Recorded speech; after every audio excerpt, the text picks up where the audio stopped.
So the next topic in research methods, that is research categories. Research means it's a creative and systematic work undertaken to increase the stock of the knowledge of the people, stock of the knowledge of the researchers.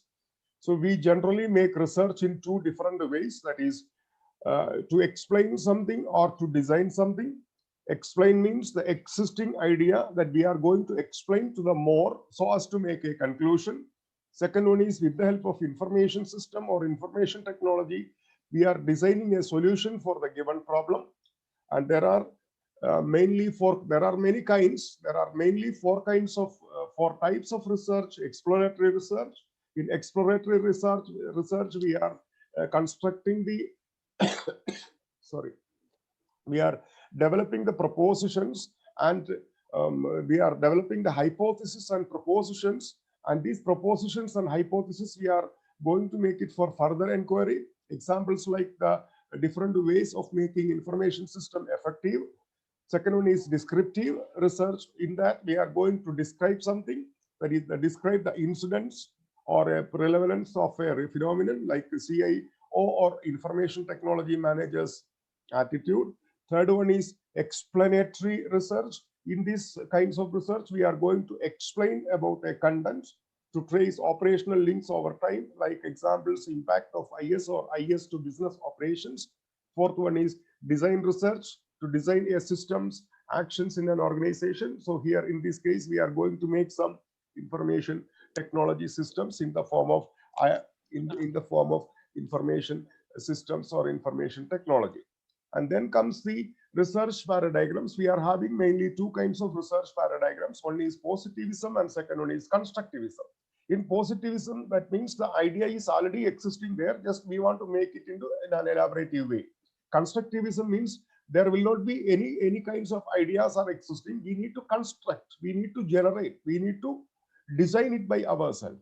So in positivism, research conducted based on sensory experience and logical rationalism, and the reality is objectively given and can be described by measurable properties. So how we are going to measure these properties? Using some propositions, using quantifiable measures of variables, hypothesis testings, and drawing of inference, drawing of conclusions from sample to state the proposition. If you remember in the previous chapters, I mentioned about premises. There we are making first premise, second premise, third premise, etc., nth premise, and finally we are going to make the conclusion. And second one, that is about a constructivism or interpretivism. So there, believe that reality only exists in the context of a mental framework. That is, reality is not exactly there. So that reality, that reality we are going to make. Reality that we are going to make. Okay, are you getting the point? Yes. Yes. Okay, so here in this case, we are making or we are constructing that particular reality. See, for example, you studied simulation and modeling. Yes. Okay, so in simulation, I think you are studying now in this semester. Yes. Okay, so in simulation and modeling, what actually we are making with the help of computer programs, we are recreating certain incidents, we are recreating certain models. Am I correct? See, for example, we cannot study the functioning of a heart by ourselves. We cannot study the functioning of an eye by ourselves. We cannot able to study the functioning of our human body with the original organs. So there what we are going to do, we are going to recreate these organs in a computerized way, in an animated way, in a 3D image, in a graphical image. Then we are going to study about it. Once if you complete it, once if you are confident that the study is true, the study is okay, that means we can able to go with the original organs, means the actual organs. Then what the data, what the idea that we studied in the original in the model so what you studied in the model, if it is okay for you, if you are confident that yes, we can do it with the original model, then only you are going to implement the same idea, the same information to the original actions. Like for example, surgery, doing a surgery, etc. If you remember that the Twin Tower attack in America, September 11, so that was been demolished. That two buildings were demolished. But as a scientist, I want to study about it. I cannot reconstruct the building. Am I correct? Yes. Reconstruction, Yes. it will take sometimes maybe 10 years minimum. But I want to study how it happened, what exactly happened, what are the different causes for the demolitions or the attack, etc. So what generally I will do, okay, these and all I will share you when I will come to the class. Okay, once if I finish the online lectures, I will come to the class and I will start from the beginning, means like a revision. So it will be more clear for you. So during that time, I will show you all these videos. So if I want to study about those construction, or if I want to study about those attack or those demolition, what I need to do is that with the help of graphics, with the help of 3D images, with the help of animation, I am going to recreate it. Even the flight will be recreated. Its flight movement will be recreated. Hitting the flight on the tower, that will be recreated. The demolition of the what we can able to tell, this building will be recreated. For example, see, still I too have an idea. I too have a doubt. See, for example, if this is a tower, okay, if the flight is hitting over here, if the flight is hitting over here, normally the top section, it will go like this. Am I correct? It will fall down Yes. like this. But how it fall down? When it hit over there, it fall down like this only, totally down. It fell down in that way. So I too have a doubt on it.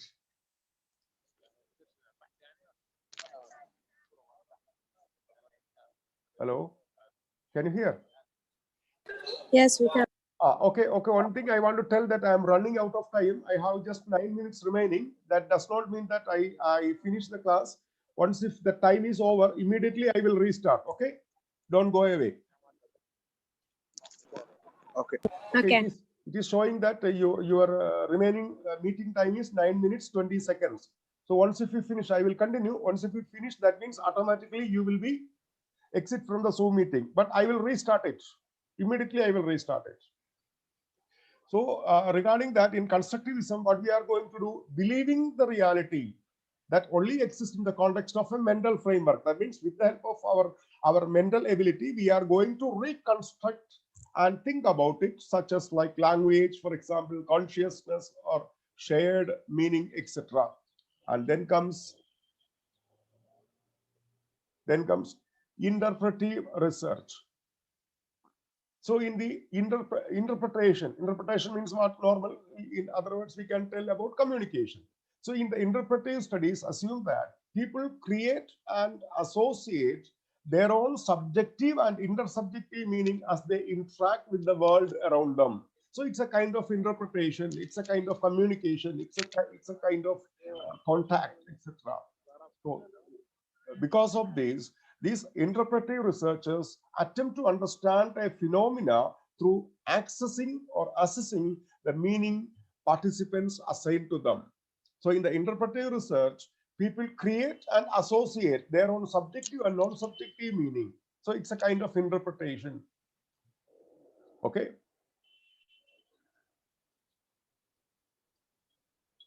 Clear? Yes. Okay. Then comes the policy research. So in the case of policy research, what we are going to do, we are having a problem, and before that problem, we are making a policy. So here it is indicating that research that aimed to create alternatives for decision making. So an alternative solution, an alternative policy we are making. The output will be a set of alternative for improvements for organizations and public. So here what we are going to do in these kinds of research, we are going to propose certain policies. We are going to propose certain points. We are going to propose certain important factors. And through these factors, we can able to make improvements. For example, if you are considering about quality of education, so there are generally like library we need, lab we need, classroom we need, faculties we need, different accessories we need, etc. These are all the general factors. But in addition to these general factors, if we are going to provide some additional factors, additional policies, that will comes under the policy research. That means we are making a policy, and that policy we are using for improving certain kinds of activity in the organization. That it comes under policy research category. Then comes action research. It is a reflexive process of progressive problem solving by individual or by researchers, working with other teams or part of the community of practice to improve the way they address the issues and solve problems. See, in action research, we can able to tell your own research itself, your own final project itself. So what you are going to do with your final project, you will find a problem, you will try to solve the problem. Once if you completed the Viva, your research will be either in the library or your home, your shelf in the shelf. But what actually you need, because you spend a lot of time to do the research, you spend a lot of money, you spend a lot of your efforts, but unfortunately nothing is coming into action. So whatever the projects that you already conducted, if that project is implemented somewhere, for example, if it is in UGC or if it is any other organization, service organization, manufacturing organization, then we can able to tell that our research is now under action. That means the given research is under implementation. Got it?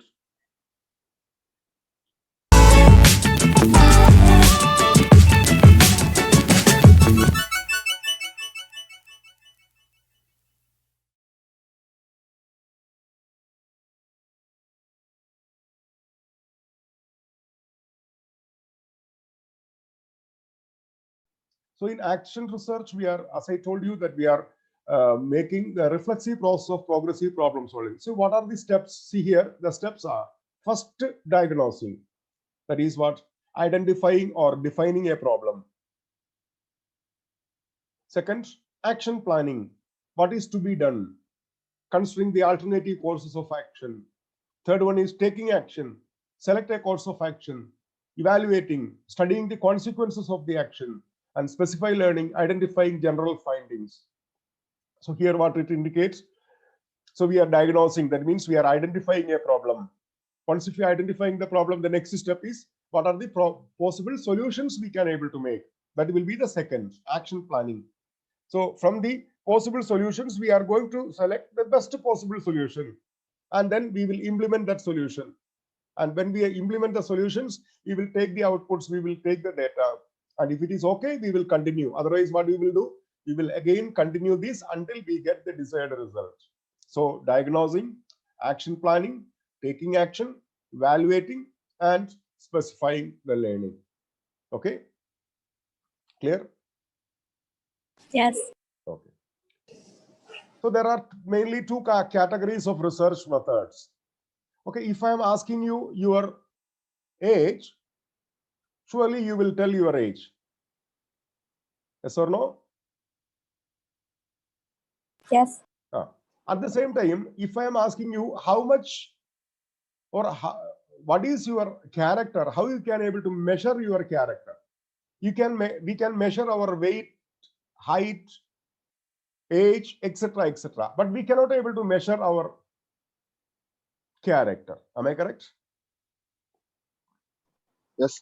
So that means there are certain criteria or there are certain points which we can represent using numerical numbers, and there are certain points which we cannot able to represent in numerical numbers, that we are going to represent only with respect to properties. So the different categories of research methods are: one is quantitative in nature, second one is qualitative in nature. So what is quantitative? In that the answers are found through numerical data. That means the outputs, the result we are calculating, we are analyzing with respect to numerical data, with respect to numbers. Example like field or lab experiments, surveys, formal methods like mathematical model, everything, in every aspect, we are using the numerical data. Second one is qualitative. So the answers are found through textual data or with respect to text.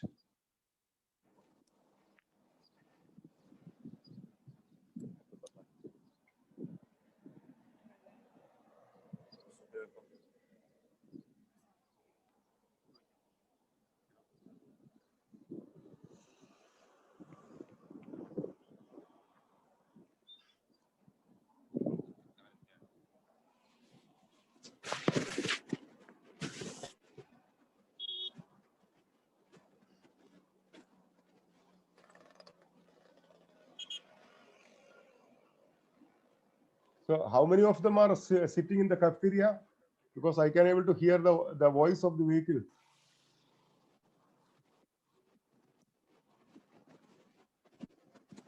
Almost all are in the campus or outside the campus? What? Outside. You are inside the campus or outside the campus?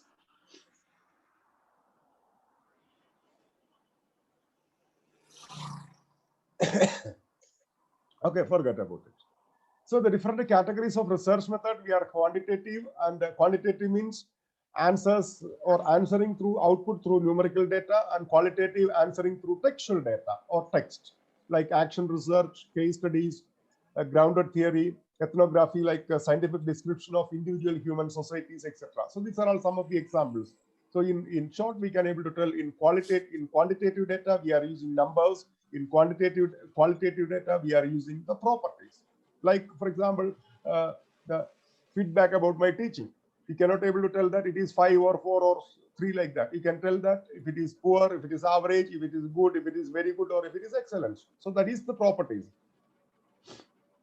Okay. So if I'm giving you some five scale, like 4, 5, then 5 for excellent, 4 for very good, 3 for good, 2 for average, and 1 for poor, like that, then you are using the data. Then you are using the numbers. So like 5 you may give, 4 you may give, 3 you may give. That will be represented by numbers. So if it is represented by numbers, it will be quantitative research. If it is represented by properties, by text, that is qualitative data. And then comes, so here the types of research method, like we can do research using experiments. We can do ethnographics. That is, ethnographics means, so it is a scientific description of individual human societies. It's a human study, in other words, we can tell. Then we can do research using historical data. We can do research using action research. We can do research using surveys. We can do research using case study. We can use research using statistics or correlational data, and we can perform research using causal or comparative analysis. Then comes the most important part of your research method, that is writing research proposal. So I would like to conduct a seminar on this research proposal for the entire students of UGC in the coming days. So I will invite you. You can all attend. You can all join for that seminar. It will be for a 2 hours or 2-3 hours seminars. So particularly it is for these pre-final and final year students, so that it will be useful for them now and also for the future. See, what is a research proposal? See, it is, in simple terms, we can tell, you are having an idea. That means you need to find something. You got an idea, and that idea, simply if you are telling to your faculty members, they may not be accepted. So what do you want to do? You need to explain, you need to present this idea in a formal, in a structured way to a faculty, and select someone as your supervisor, and they should give you approval. And once if it is approval, then you can start the given research. So in the research proposal, we need certain points, many points we need. So everything is to be included in the research proposal. So what exactly is research proposal? We can tell, after you have ideas, then you can state the general problems or general issues of your research interest. Once if you have the idea, you can state your general problems. You can state your research questions, research interest, and then elaborate the problems by reviewing literatures. So what the idea you have, what the problem you have, you can able to study about the existing literature, existing study related with your problems and done by some other scientist or some other researchers. And remember, whatever the research, whatever the problems you are making, it should be worthwhile. So make sure the problems are worth of research. Then design the steps to solve the problems like methodology. So like use all the related theories, methods, techniques, etc., etc. So after you have an idea, you can state your general problems and the research interest, then elaborate the problems using literature review, then design the steps to solve the problem using some methodology. So writing a research proposal.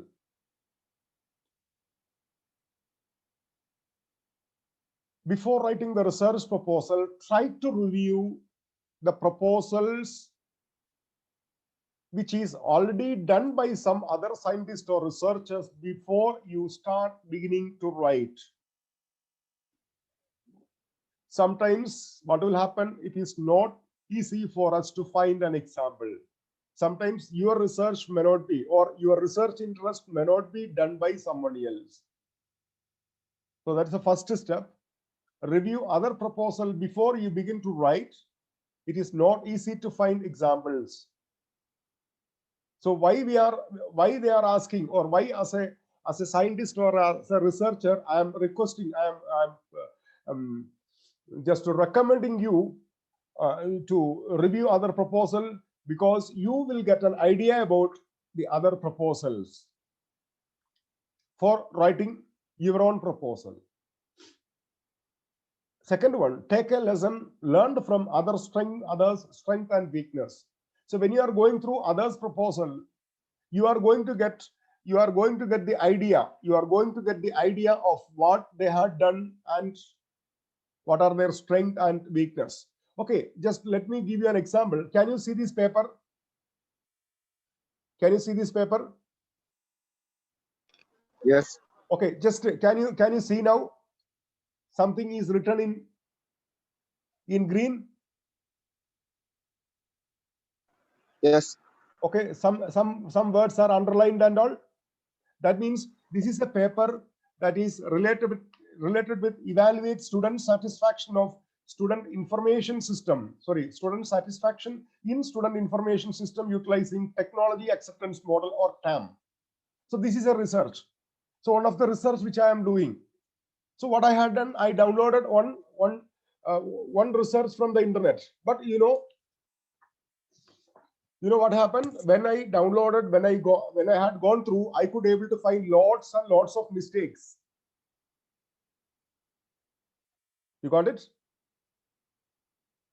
Yes. So that means when I am going to write this research, or when I am going to write a research, or when I am going to write a research paper and referring this one, I should not make the same kinds of mistakes. So those things I underlined.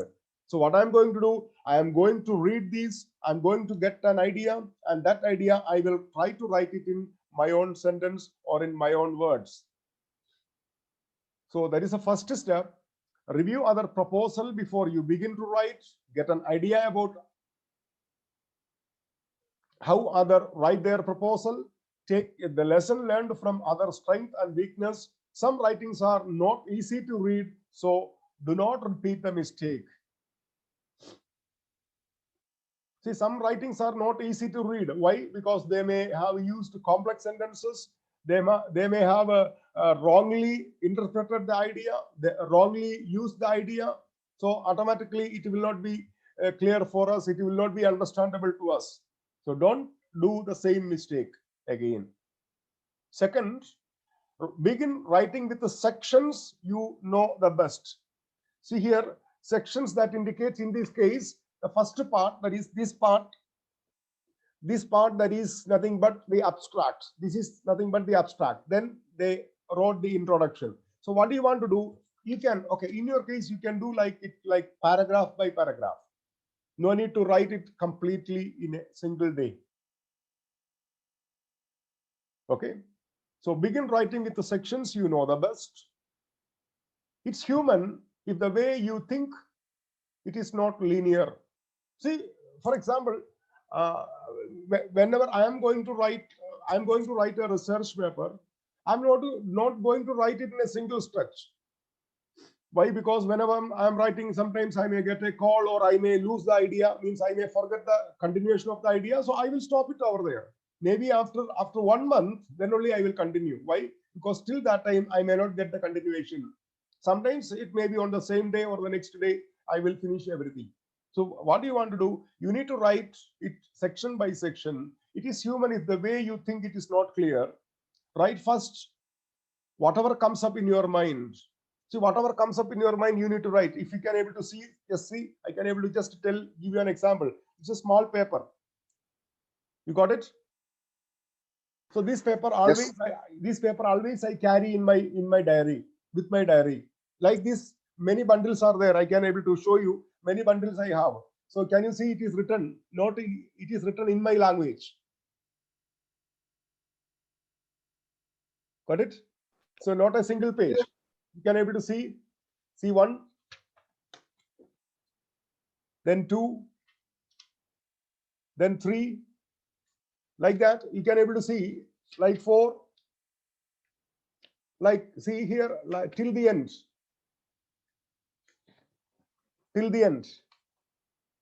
So this is not written on a single day. Are you getting my point? So Yes.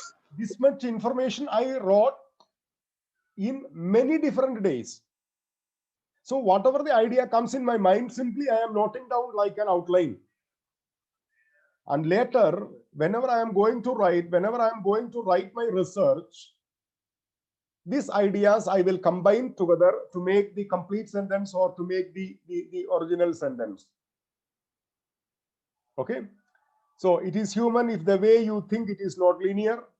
Write first whatever comes up in your mind, but do not forget to revisit it again later on.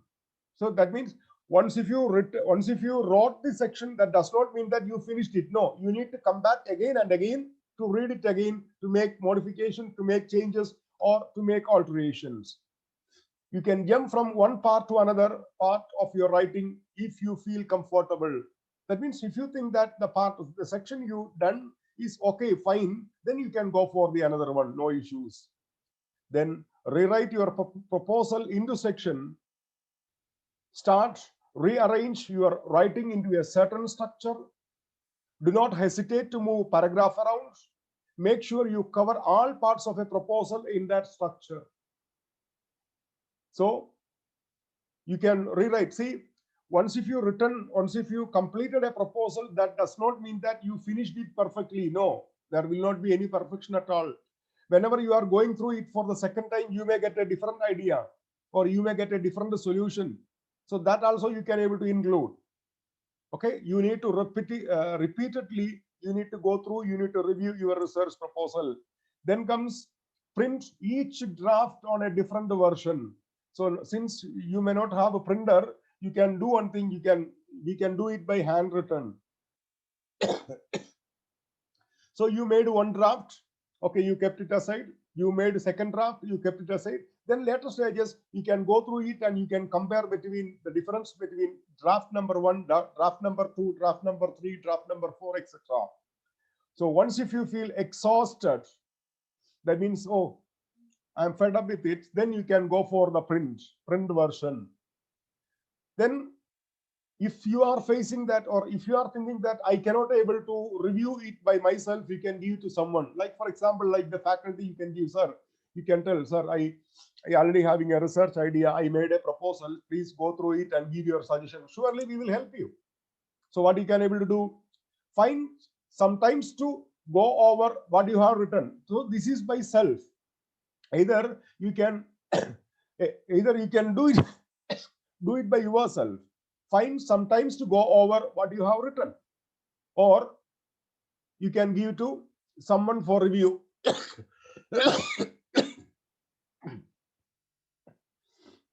So then, so like this, what I had done it over here, while you are going through, whenever you are feeling that you need to make some comment over there, you can just make a comments whenever you feel necessary. Why? Because later stages you can make corrections over that particular area or particular part. Exercise, you can dialogue with other proposal. That means just like a comparison or comparative way. Then employee, that means use drawings of graphics tables for early drafts, etc., to improve understanding of your writing. Sometimes we may not completely use the text. So instead of text, what you will do, you will sometimes use, for example, like tables, for example. Sometimes you will use graph like this, for example. So whatever the drawings or tables or other figures you used in, you can able to go through it, you can able to review it again and again. So enhance your writing with the pictures, graphics, tables, etc. Old saying that is, it's a Chinese proverb. The picture, one picture worth, or one picture tells 1,000 words. Do not forget to numbering your pictures, graphics, tables, etc. See, whatever the pictures that you had written, so whatever the pictures or drawings you had written, that each picture and drawing you should give the captions. See, for example, here it is been given for this picture, it is captioned as figure 2. This has given us figure 3, and this table is given as table 1. So if it is tables, you can make table 1, 2, 3, etc. If it is figures or diagrams, you can give diagram 1, diagram 2, or figure 1, figure 2 with the label. So what is the label? See here, in this case, it is been given as graphical representation, average, variance, extracted. So that is been for this. And second, figure 5, there is graphics, symbolize. That is the second one. So like that, you need to number the figure, and also you need to label the figure, what the figure indicates. And do not forget to numbering your pictures, graphics, tablets, tables, etc. Do not forget you caught the number and explain them. So when you are explaining, okay, you already made the diagram now, and when you are explaining in the down, so you can write, like, for example, in figure 1 or in figure n, I made it to explain, or made it to clear, or I need to clear the audience or the researchers, the readers, that so and so things are happening, or so and so things are represented, like that. You not only need to number the given diagram, you also need to explain what the diagram means, or why you drawn the diagram, why you had drawn the diagram. And then make your writing clear and unambiguous. It should not be confusing. See, for example, if I get a research paper, when I am going through once, I may sometimes go through 1 time or 2 times, not more than that. If it is not understandable to us, I will tell no, it's rejected, because it's not worthwhile. But even then, sometimes the research may be excellent, but what happened? It is not easy for me to understand. So make your writing clear and unambiguous. Make sure you write a complete sentence. Make sure your sentence makes a paragraph. Make sure each paragraph in a sections are interrelated, having relation to each other. Make a bridging sentence to move to another paragraph as well as to another section. So that means whatever you have written in the paragraph, it should be meaningful, it should be worthful, it should be easily understandable, it should be easily readable. Each paragraph, each sentences you used, each paragraph you used should have a correlation, a relation to each other, etc. That means, in short, we can able to tell whatever you had written, it should be easily readable, easily understandable. And then comes use similar or parallel wordings whenever possible.